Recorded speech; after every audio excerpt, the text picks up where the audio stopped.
Good morning students. तो आज हम लोग पढ़ने वाले हैं आइंस्टीन फोटो इलेक्ट्रिक इक्वेशन। एकदम इसके पहले हम लोगों ने वर्क फंक्शन और स्टॉपिंग पोटेंशियल को बहुत अच्छे से समझ लिया है। आज के मेरे टॉपिक्स में है आइंस्टीन के फोटो इलेक्ट्रिक इक्वेशंस कैसे हम लोग निकालते हैं, इसको समझेंगे। ठीक है, मैं बहुत अच्छे से लिखा हूँ। मैं इसको बाद में पढ़ूंगा क्योंकि मैं पढ़ूंगा तो अभी समझ नहीं आएगा, तो पहले मेरी बातों को समझिए, उसके बाद मैं लाइन बाय लाइन पढ़कर एक एक करके समझाऊंगा। तो आइंस्टीन के द्वारा फोटो इलेक्ट्रिक इफेक्ट में एक इक्वेशन दिया गया, वो इक्वेशन क्या है सर, उसको डिटेल समझाइए। तो चलिए हम लोग आइंस्टीन के फोटो इलेक्ट्रिक इक्वेशन को समझते हैं, अच्छे से समझते हैं, धीरे धीरे समझते हैं।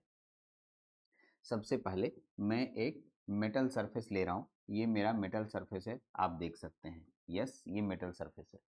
इसमें ढेर सारे फ्री इलेक्ट्रॉन मिलते हैं, जैसा कि आपको बताया गया है इसके अंदर ढेर सारे फ्री इलेक्ट्रॉन होंगे। एकदम होंगे सर, एकदम फ्री इलेक्ट्रॉन होंगे, एकदम फ्री इलेक्ट्रॉन होंगे, इसके अंदर ढेर सारे फ्री इलेक्ट्रॉन होंगे। लीजिए, ये फ्री इलेक्ट्रॉन हो गया और इस तरीके से फ्री इलेक्ट्रॉन हो गए। चलिए, अब फ्री इलेक्ट्रॉन हो गए, हम करेंगे क्या, क्योंकि ये मेटल सरफेस है और इसमें से इलेक्ट्रॉन को हमें बाहर निकालना है, यही फोटो इलेक्ट्रिक इफेक्ट है।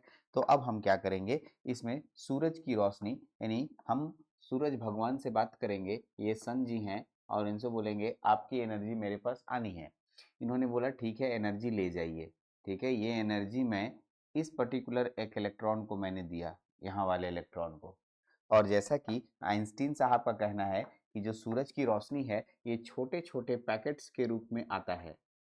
ठीक है, यस, छोटे छोटे पैकेट्स के रूप में आता है, जिसे हम लोग क्वांटा के नाम से जानते हैं। यस, क्वांटा, या इसी को हम लोग फोटोन भी कहते थे। याद आ रहा है? और हमें बताया गया है पीछे के चैप्टरों में कि इस फोटोन की एनर्जी E बराबर एच न्यू होती है, या E बराबर एच सी बाई लेमडा होता है। ये एनर्जी लेके इस इलेक्ट्रॉन को मिलता है, जो पीले रंग का इलेक्ट्रॉन है, सरफेस के किसी एक कोने पे बैठा हुआ है, और वहां पर के इलेक्ट्रॉन को E बराबर एच न्यू या E बराबर एच सी बाई लेमडा इसको मिलता है। ठीक है, ठीक है सर।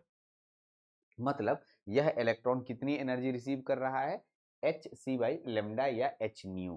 ठीक, आइए सर, अब यह इलेक्ट्रॉन जो है एनर्जी रिसीव करने के बाद, ऊर्जा लेने के बाद अपनी जगह को छोड़ देता है और ये बाहर निकलना चाहता है। ठीक है, अब यहाँ से जब ये बाहर निकलना चाहता है तो अगल बगल ढेर सारे, मतलब बहुत ही भीड़ वाले इलेक्ट्रॉन से बाहर निकलेगा। जब तुम बीच में हो, जैसे तुमको मैंने एग्जांपल एक दिया था कि मान लो क्लासरूम के बीच में हो और वहां तुमको 200 रुपया मिल गया नीचे गिरा हुआ, तो तुम वहां पर 200 रुपया जब लोगे तो एनर्जी आ जाता है कि अब भागो यहाँ से, तो तुम अगल बगल स्टूडेंट से टकराते हुए बाहर निकलते हो। ऐसा होता है ना? हाँ सर, ऐसा ही होता है। ठीक, तो ये भी इलेक्ट्रॉन बहुत सारे इलेक्ट्रॉनों से टकराएगा।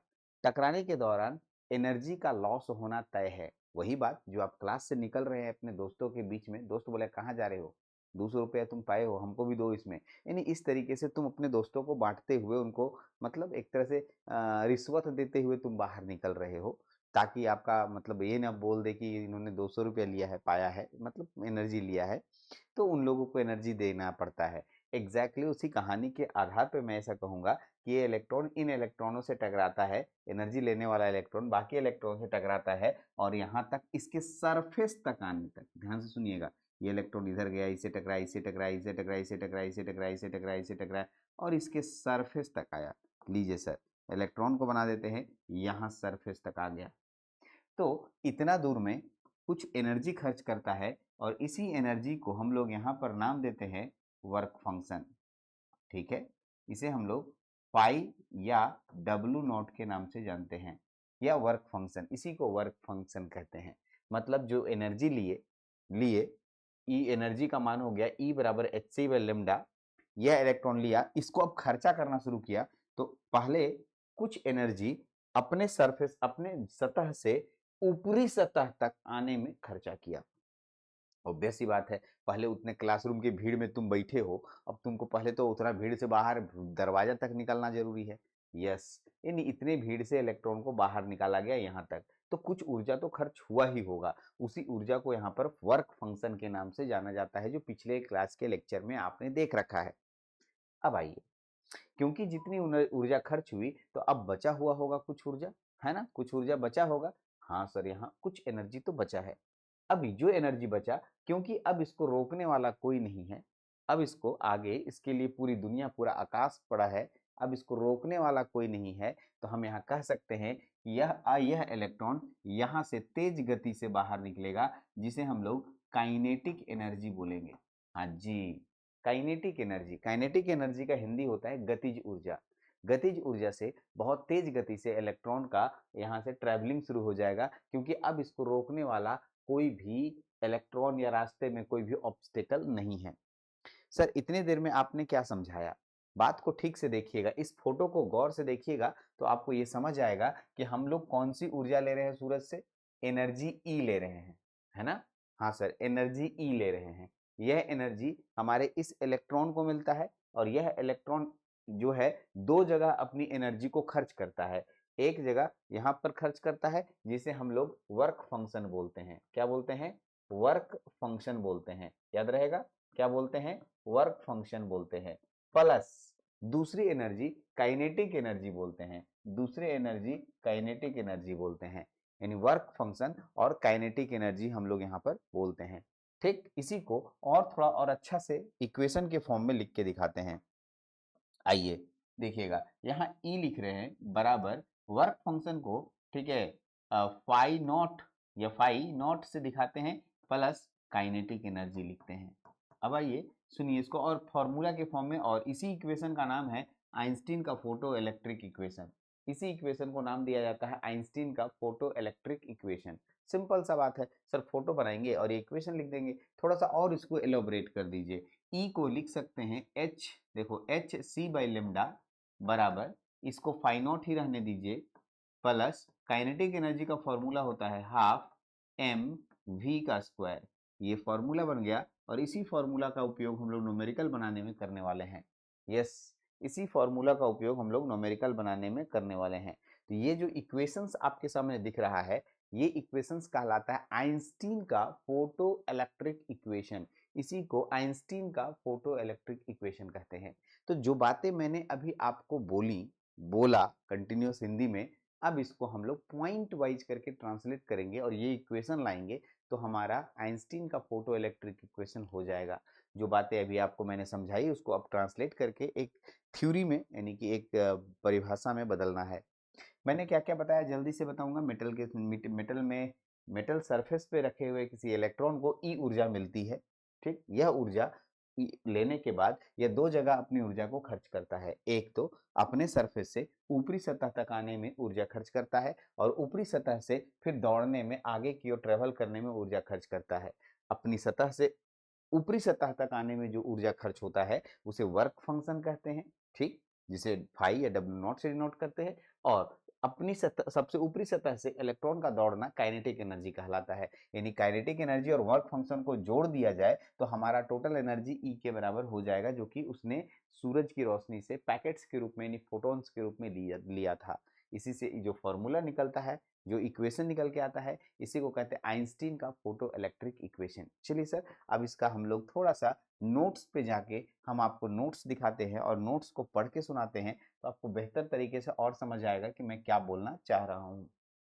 आइए, आइंस्टीन का photo electric equation. When a photon of energy H new, H भी नहीं है, एच न्यू, ठीक है, न्यू थोड़ा टेढ़ा लिखाता है, falls on a metal surface, falls मतलब गिरना, फॉल्स मतलब गिरना, उस मेटल सरफेस पे गिरेगा, then energy of photon is absorbed by the electron, then वह फोटोन ऊर्जा को एब्जॉर्ब करेगा।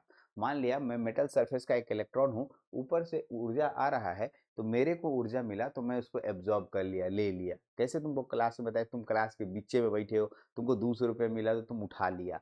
जैसे तुम उठा लिया, वैसे ही इलेक्ट्रॉन के द्वारा उस एनर्जी को एब्जॉर्ब किया गया। अब सुनो, एनर्जी तुम 200 रुपया लिया तो वहीं नहीं रहोगे, एनर्जी लेने के बाद भागोगे, वही बात हुआ। A part of energy use to overcome the surface barrier and comes out the metal surface. ये लाइन को अच्छे से पढ़िएगा। इसमें से जब एनर्जी लिए, इसमें से थोड़ी ऊर्जा, ए पार्ट ऑफ एनर्जी, उसमें से एनर्जी का कुछ भाग, a part of energy is use to overcome the surface barrier, मतलब सरफेस बैरियर का मतलब उसके जो सतह में ढेर सारे इलेक्ट्रॉन बैठे हुए हैं, वो इलेक्ट्रॉन को निकलने नहीं देंगे। भाई इधर जा रहे हैं, तुम कहाँ जा रहे हो, भाई चलो उधर धक्का मार दिया, वो उसको धक्का मार दिया, वो इलेक्ट्रॉन इन इलेक्ट्रॉनों से टकराते हुए इधर उधर करते हुए वो फाइनली सरफेस तक पहुंचता है। तो कुछ ऊर्जा तो खर्चा होगा ही। यस, यानी ए पार्ट ऑफ एनर्जी, उसमें से कुछ भाग उसके ऊपरी सतह तक, मेटल सरफेस तक आने में खर्च कर देता है। ठीक है, इसे हम लोग वर्क फंक्शन के नाम से जानते हैं, जिसका फॉर्मूला वर्क फंक्शन में h इंटू न्यू नॉट हमने बताया है। h into new not, H F not बोलेंगे, h न्यू नॉट। यहाँ तक ठीक है। यानी ऊर्जा कौन सा मिला, एच न्यू, और आपको क्या क्या खर्च करना पड़ रहा है, फाई, यानी मेटल के ऊपरी सतह के बाद। आगे remaining part of energy, remaining मतलब क्या होता है, बचा हुआ ऊर्जा की बात कर रहा हूँ। बचा हुआ ऊर्जा मतलब देखो, तुमने ई ऊर्जा दिया, उसमें से कुछ ऊर्जा का उपयोग ये ऊपरी सतह तक आने में किया, जैसा भी बताया। Remaining part of energy use to giving a velocity v to emitted photo electron. जो इलेक्ट्रॉन वहां ऊपरी सतह तक आ गया, उसको बोला अब तुम दौड़ सकते हो। अब यहाँ के बाद खुला आकाश है, वी वेलोसिटी के साथ दौड़ो, जिसे हम लोग काइनेटिक एनर्जी बोलते हैं, और half m v square formula होता है। ठीक, तो इसी ये तीनों बात को यदि मैं लिखूंगा, तो according to law of conservation जितनी एनर्जी हम लेते हैं उतना ही खर्च करते हैं। तो उसका फॉर्मूला क्या हो जाएगा, H new is equal to 5 plus half m v square. Formula हो गया ना, एच न्यू हमारा एनर्जी आया था, और पाई हम लोग मेटल सरफेस में एनर्जी को खर्च किए थे, और हाफ एम वी स्क्वायर को काइनेटिक एनर्जी बोलते हैं।